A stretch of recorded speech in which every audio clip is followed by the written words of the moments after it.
लेके जाओ घोषणा। अमर रहे, अमर रहे।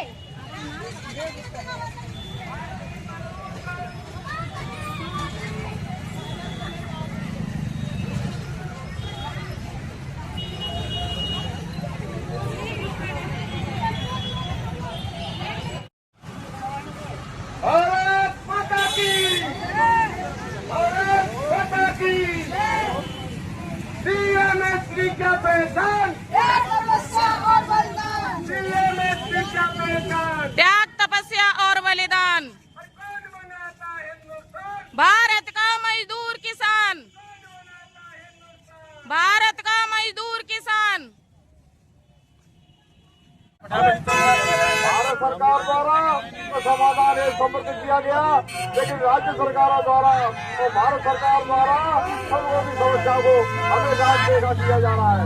इसलिए जगन्नाथपुरी में भारतीय मजदूर संघ का राष्ट्रीय अधिवेशन हुआ, उसमें निर्णय लिया गया कि सरकार आवेदनों से मानने वाली नहीं है, ये सरकार बातों से मानने वाली नहीं है, अब सबको को सड़क पर उतरना ही होगा।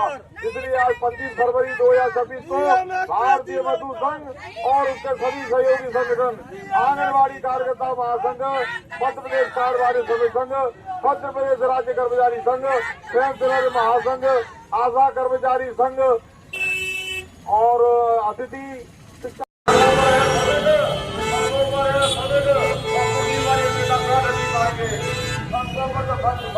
चलो निकलो।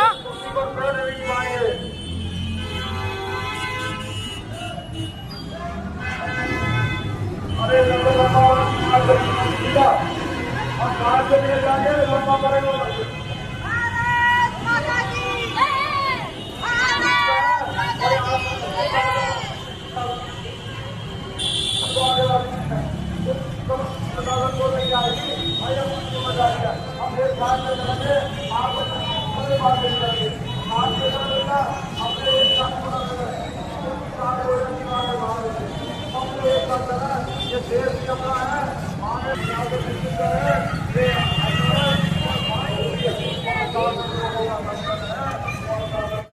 प्राणी नौकरी, प्राणी पेंशन,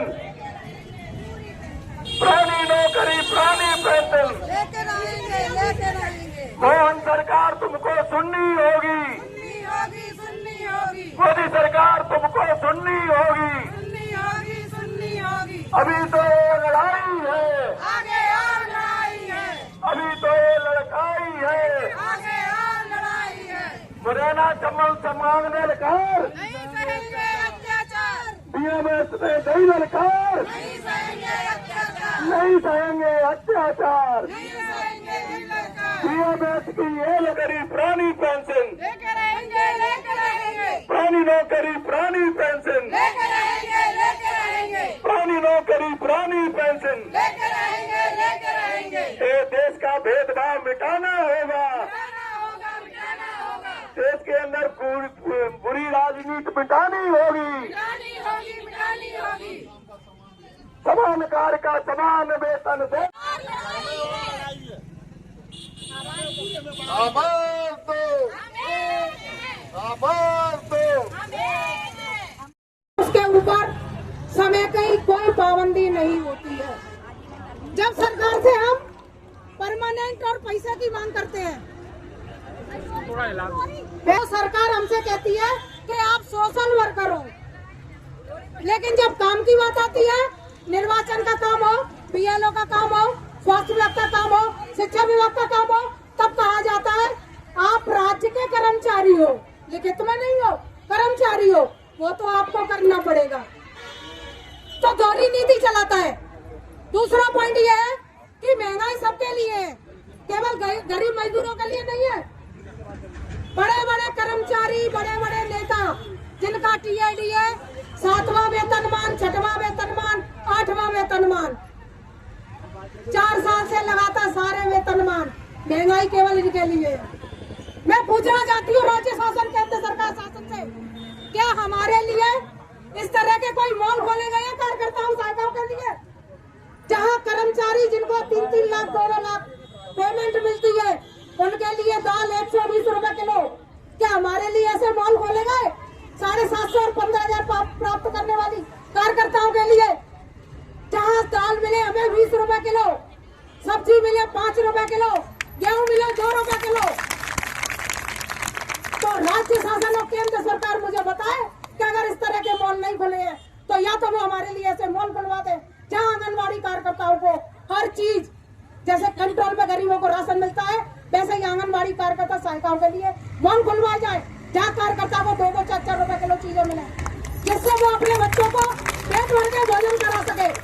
श्रीमान जी, आपके बच्चे दाल, प्रोटीन, हम आंगनबाड़ी में कार्य करते हैं, फील्ड के बच्चों को बताते हैं पचरंगी थाली, दाल खिलाओ, दही खिलाओ, पालक खिलाओ, लेकिन ये भूल जाते हैं। हमसे पूछो, हमारे बच्चों की थाली पचरंगी नहीं मिलती है। कभी दाल खिला दे तो सब्जी नहीं मिलेगी और सब्जी खिला दे तो दाल नहीं मिलेगी। इस महंगाई के जमाने में बताइए क्या क्या करें।